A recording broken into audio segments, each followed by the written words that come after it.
where we are not able to even put a hard stop at some of the things that we have seen in the budget. I mean, you see a ministry like oceanography and fisheries, handling that, just the Victoria Island there, handling solar lighting system. Forestry is doing something that, I mean, you see gross, you don't see an alignment of institutional mandates and the services that say they are doing. All of that is existing. So the federal government, there should be an hard word around to say this cannot continue to happen. And it's the beginning of a conversation. We want to take this forward with the budget office, and hopefully we can have an engagement with the budget officers in respective ministries. I mean, and because this is coming at the right time, that one, you can stop some of these item procurement.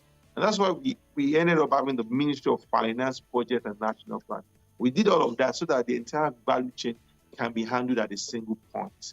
And so even if you put those items in the budget, it's not a crime not to fund a project. It's a crime when you fund a project that is not in the budget. So even if you put it in the budget, the Ministry of Finance can still say, no, this is not priority for us right now. This project will not be funded. So it's not like it's the end of the world. If the Ministry of Finance wants to apply proper budget discipline, they can put an hand to a lot of this project. But to allow that, you don't even give room for that level of corruption and abuse.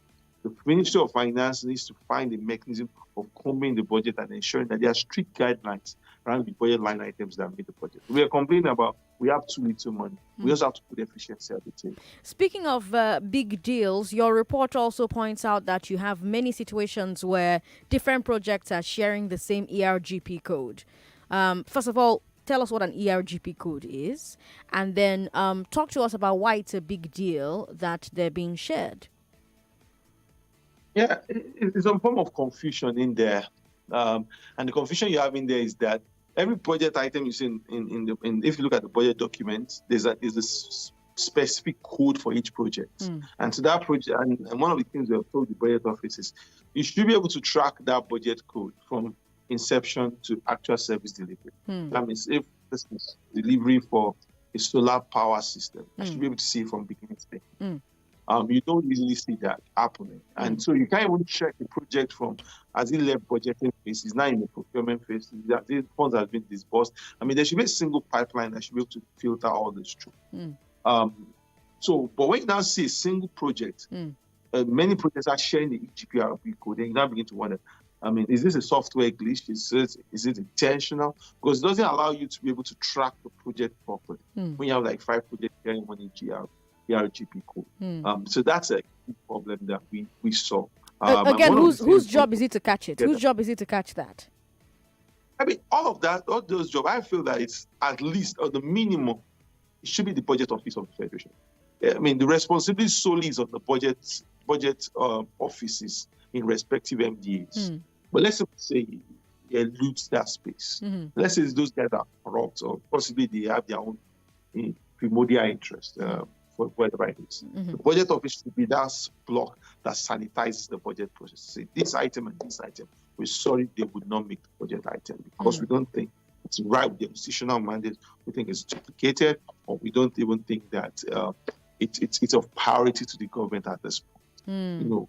Because at that point it goes to FEC. FEC approves that document before, but FEC will not read through thousands of pages of document before it now goes to the National Assembly. Now, if it misses the budget office, how does it still miss the National Assembly? They're supposed, whose purpose is to oversee the budget and review and make adjustments, because the appropriation power is in the hands of the National Assembly. The National Assembly has the right to remove, to include, to subtract, to add any item in the budget. They have that powers to do that. To say we don't accept this. That is why, because it's a law, it's the process of making a law. The National Assembly has the power to make adjustments. That's why it comes back to the president for concurrence, so that if the president is happy with some items, he asks that it be increased, or it be improved, or it be introduced before they can now find it. So is it a feature and not a bug? Some people will say that these things are a feature, not a bug, because how likely is it that the government will put all these things in place, if these errors are intentional or unintentional? Because I noticed that your report recommends the use of so-called decision support tools to help stop these types of errors like duplicated projects or duplicated ERGP codes or other inefficiencies in the budget, right? So, I mean, if some people say, oh, these things are features, not bugs, do you think they'll adopt your recommendation? Yeah, I mean, if you've been power for 5 years, so this should be your fifth budget. I mean, so it becomes a feature. We can't say it's a bug anymore. I mean, we should have sanitized our budgeting process beyond the incredible errors that we found in there. So I don't think it's a bug at this point. It's a feature. It's something that certain people deliberately put in the system just for their own personal needs. And they know that once it's the budget, it's done.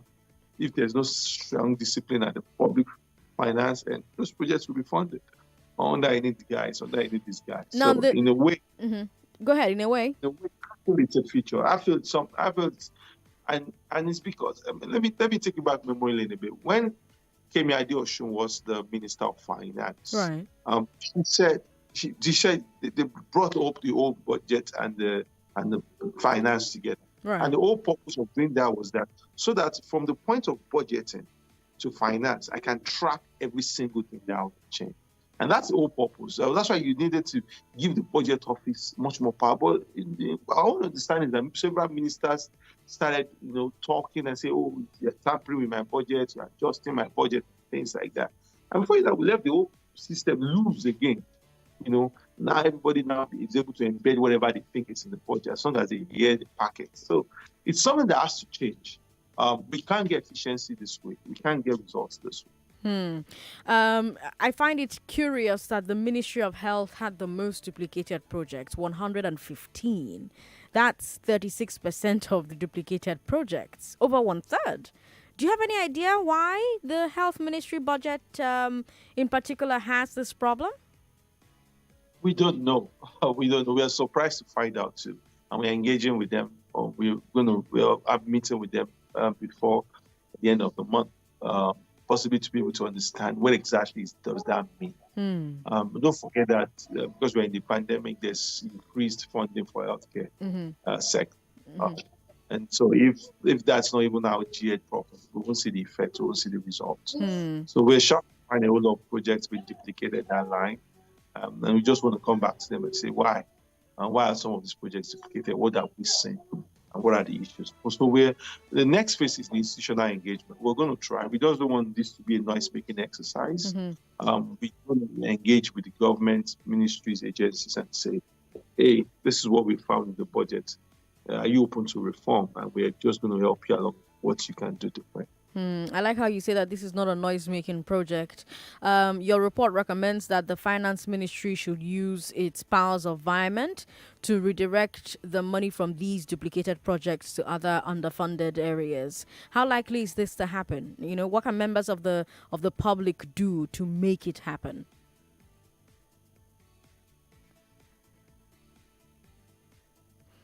I think the members of the public can do at this point is to build much more engagement with their reps, with their representatives. I mean, the National Assembly is the highest organ of accountability. A whole lot of work that you see people do, like NGOs do, is supposed to be at the National Assembly that should be pushing all of this forward. And the National Assembly is supposed to oversee this all of this. So we need to put more pressure at the National Assembly. If something like this is happening with the budget, we need to get National Assembly to be much more involved. Part of the people we're trying to meet also is the NAS Appropriation Committee that oversees the compilation of the budget and be able to engage them directly on some of the issues that we have found in the budgeting system. And we hope that we can be, after the whole Salah break, we hope we can be successful, be able to convince them. So we're engaging with the Appropriation Committee of National Assembly and want to build engagement in that regard. The report talks about capital budget padding. That's when a budget item that's really recurrent expenditure is listed as capital expenditure to make it look like recurrent is low and capital is high. Why is the Ministry for Budget allowing capital padding to happen, and who can hold them accountable for it? I mean, it's the accountability. Like I said, it should be National Assembly that should hold them accountable for this. It should be National Assembly. No other person should get a big stick than the National Assembly. We give the stick to the National Assembly, but this should not go because, like I said, National Assembly is not looking at the budget as a whole. It's been fragmented into committees. In a way, committees have access into all of these items, and they're supposed to check and track. National Assembly is supposed to have more oversight on the budget. So if things are not going right, that means that the committee level of National Assembly, something is not going well. And we need to put more pressure on National Assembly to do its job. And I guess a lot of people will say, oh, we were in a rush. There's this new push for us to get in on this on a particular date. This new budget cycle, January to June, January to December cycle. And a lot of people say that's why we didn't get all of this right. But it's no excuse. The process itself has to be much more cleaner. But if the time is short, the problem has to start with executive power. The president himself has to get the documents. But I don't think the finance minister can even speak to our peers or commands that kind of ability to talk to the fellow minister. I mean, the president has to be that goes around budget discipline, to say, these items will not fit the budget. This item will not be classified as capital project. These items will not make the budget because these are the priorities that we have right now. This should be the standard budget. And all of this we're going to do in a much more. So that's what you think should happen. The federal government is meant to publish a budget implementation report every year that covers the previous 18 months, right? But your report says the government has only complied partially because the implementation report doesn't contain details of each budget line item's level of completion. Now, how can the public or civil society compel government to publish a more comprehensive implementation report or more comprehensive implementation reports, period? I mean, an FOI request will not help here, right? Because the report is being published. It just doesn't have enough detail. So, what can we do? It's a systemic issue, and that's why I reference that you have a budget as this ERGP code. Yeah. Just imagine that you have a proper system where once that ERGP code is approved, you can log in and put in the code and track the status of those projects. Yeah. And that follows through that project to the procurement stage, follows that project up to the disbursement phase, to even to the audit phase, even to the service delivery phase, even to where citizen tracking. So I'm tracking a project based on its code. That's exactly what is missing, and that's why all the systems have now built in silos. There's no way we have integrated the procurement system with the budgeting system. So it's even difficult. It's a capacity problem first.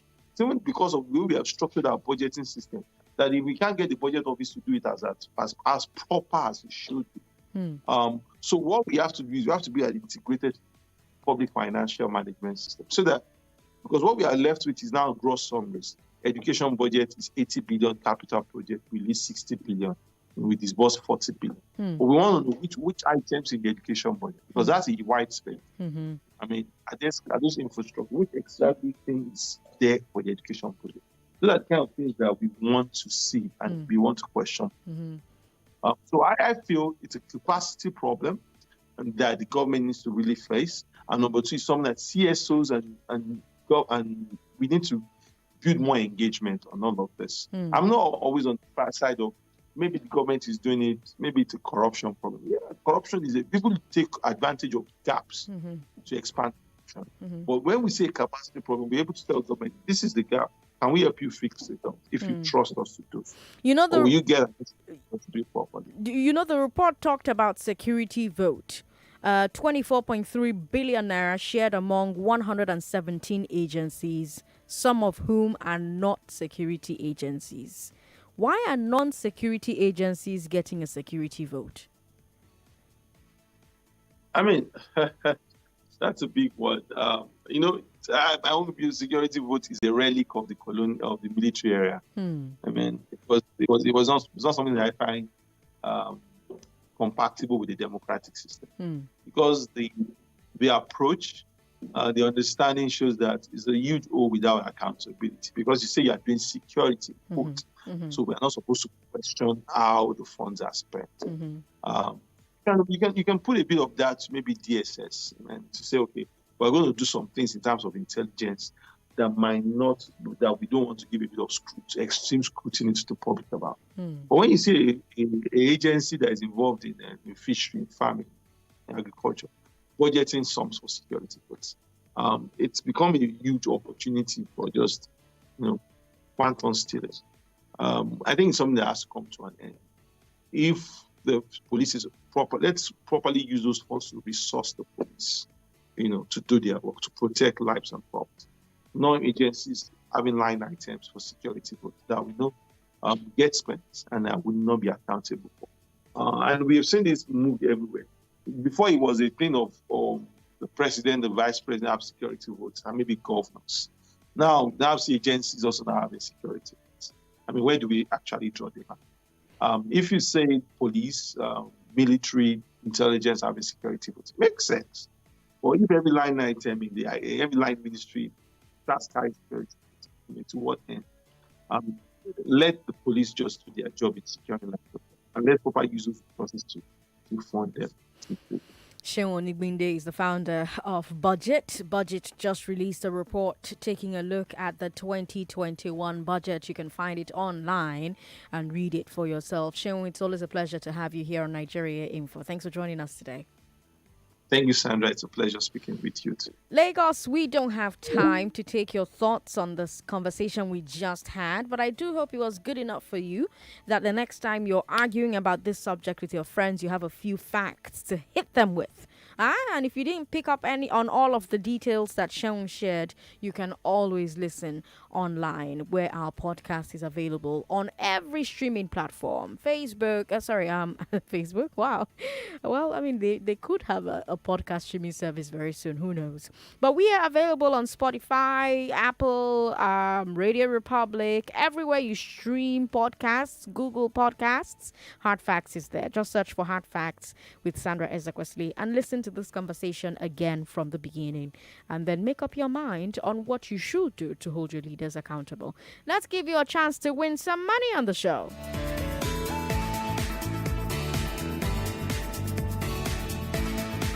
.3 Nigeria Info. We are more than just radio.